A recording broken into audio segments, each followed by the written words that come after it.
सल्लल्लाहु अलैहि वालैहि वसल्लम। अस्सलाम वालेकुम। उम्मीद है आप सब अपने अपने घरों में खुश होंगे, बखैरियत होंगे। आज हम रोटी को बेलेंगे तो ज़रूर, लेकिन उसको तवे पे नहीं डालेंगे, बल्कि हम उसको डालेंगे खौलते हुए पानी में और उससे बनाएंगे एक बहुत ही मज़ेदार सी और यूनिक सी डिलीशियस सी डिश। तो इस मज़ेदार सी रेसिपी को जानने के लिए आपको बस एक छोटा-सा काम करना है कि मेरी इस वीडियो को लास्ट तक देखना है, और अगर पसंद आए तो लाइक करना है, शेयर करना है, कमेंट सेक्शन में आके लाज़मी बता देना है। ठीक हो गया। हमने ले लिया है ये 1 कप आटा, उसमें हमने थोड़ी-सी चिली फ्लेक्स डाल दिया, नमक डाल दिया और इसके अलावा कुकिंग ऑयल शामिल कर दिया, वो भी 1 चम्मच।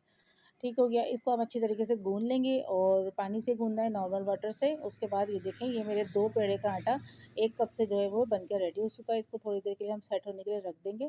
थोड़ा-सा ऑयल लगा देंगे ताकि वो और अच्छी तरीके से सेट हो जाए। तो 10 से 15 मिनट हम इसको रख देना है। 10 से 15 मिनट हम निकालेंगे तो ये देखिए हमारा आटा जो है वो बहुत अच्छी तरीके से सेट हो चुका है।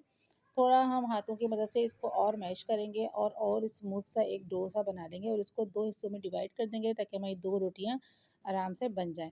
अच्छा, इस बीच में आपको क्या करना है कि आपको एक बड़े बर्तन में पानी गर्म करने के लिए पहले ही रख देना है, ताकि हम जब रोटी बेलें जितनी देर में ये पानी बहुत अच्छी तरीके से बॉयलिंग प्रोसेस में आ जाए। जब ये बॉयलिंग प्रोसेस में आ जाएगा तो फिर हम इसमें जो है अपनी रोटी जो है वो डाल देना है। थोड़ा-सा इसमें ऑयल भी आप शामिल कर देना है ताकि हमारी रोटी जो है वो चिपके ना। तो ये देखिए मेरी रोटी जो है 1 मिनट के बाद मैंने इसको टर्न कर लिया था, इसको थोड़ा चेंज कर लेते इसका साइड, और 1 मिनट मज़ीद पकाने के बाद मैंने इसको निकाल लिया था। तो आप ये देखिए मैंने स्पून से उठाया है तो ये बिल्कुल भी नहीं टूट रही है, इसका मतलब है ये बिल्कुल रेडी हो चुकी है।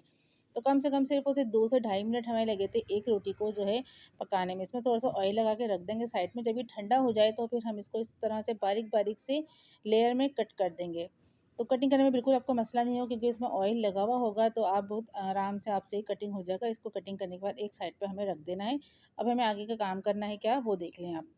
हमने कुछ सब्जियां ले ली थी, वो हमने कटिंग करके पहले से रख दी हैं, वो मैं आपको दिखाती हूँ। पहले हमने पैन में तेल ले लिया है और उसमें डाल दिया है तकरीबन 1 चम्मच भर के हमने कटिंग किया हुआ लहसुन।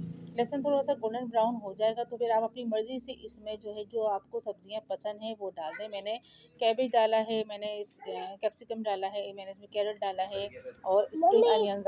अब इन तमाम सब्ज़ियों को जो है हमें अच्छी तरीके से भून लेना है, यानी कि थोड़ा-सा सौते कर लेना है ताकि इसकी मज़ेदार सी खुशबू आने लगे। और ये याद रखें कि अभी फ्लेम हमने जो है मीडियम टू हाई रखा हुआ है, लो नहीं रखना। कुटी हुई मिर्चें डाल दी हाफ़ चम्मच काली हुई पिसी हुई मिर्चें डाल दी, और इसके अलावा ऑरिगेनो हाफ़ चम्मच और पार्सले हाफ़ चम्मच, और नमक जो है वो हस्बे ज़ायक़ा आप इसमें शामिल कर सकते हैं।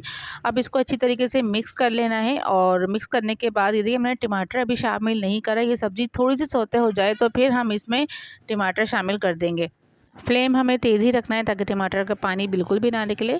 और देखिए हमारा ये बहुत अच्छा सा ये रेडी हो चुका है। अब हम इसमें डाल देंगे हमारा जो पास्ता जो हमने कटिंग करके रखा हुआ था, यानी कि जो हमने रोटी तैयार की थी वो कटिंग करके रखी हुई थी हमने, वो इसमें हम शामिल कर देंगे। तो ये देखिए हमने ऑयल लगा के रखा था, ये बिल्कुल भी एक दूसरे से चिपकी नहीं है, और अब हम इसमें मिक्स कर रहे हैं तो ये बिल्कुल टूटेगी भी नहीं।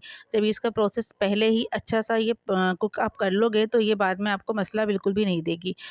अब बारी आती है इसमें कुछ सॉसेस डालने की। तो हमने सबसे पहले तो है सोया सॉस इसमें डाल दिया, तकरीबन 1.5 से 2 टेबलस्पून अब सोया सॉस डाल दें, और उसके अलावा 1.5 से 2 स्पून ही हम इसमें चिली सॉस डाल देंगे, और 1 टीस्पून जो है हम इसमें सिरका डाल देंगे। इनकी जो क्वांटिटी है सॉस वगैरह की, वो आप अपने टेस्ट के हिसाब से रखेंगे। कुछ लोग ज़्यादा पसंद करते हैं, कुछ लोग कम पसंद करते हैं। तो इसके बाद हमें इसमें जो है, अगर आपके पास पिज़्ज़ा सॉस रखा हुआ है तो आप पिज़्ज़ा सॉस इसमें डाल सकते हैं। आपके पास टमाटर केचप प्लेन वाला है आप वो डाल सकते हैं। आपके पास गार्लिक जो सॉस होता है वो डाल सकते हैं। जिनको जो जायका पसंद है वो डाल दें। ये हर चीज़ को एक्सेप्टेबल है इसमें, और जो है हर चीज़ से ही इसमें जायका बहुत ही ज़्यादा मज़ेदार सा आने वाला है। तो ये बिल्कुल रेडी हो चुका है। इसको गरमा-गरम और आप मज़ेदार सा हमारा जो है रेडी हो चुका है। अब इसको अगर मेहमान आ रहे हैं तभी आप इसको रेडी कर सकते हैं, या फिर अपने घर में लंच के तौर पे, या फिर शाम का टाइम टी के टाइम भी आप इसको इस्तेमाल कर सकते हैं। अगर मेरी वीडियो आपको पसंद आ रही है तो लाइक शेयर कमेंट करके मुझे लाज़मी बताइएगा कि आपको मेरी वीडियो कैसी लगी। उम्मीद है पसंद आएगी, और अगर सब्सक्राइब नहीं किया अभी तक मेरे चैनल को तो आप सब्सक्राइब करें प्लीज़। अल्लाह हाफ़िज़।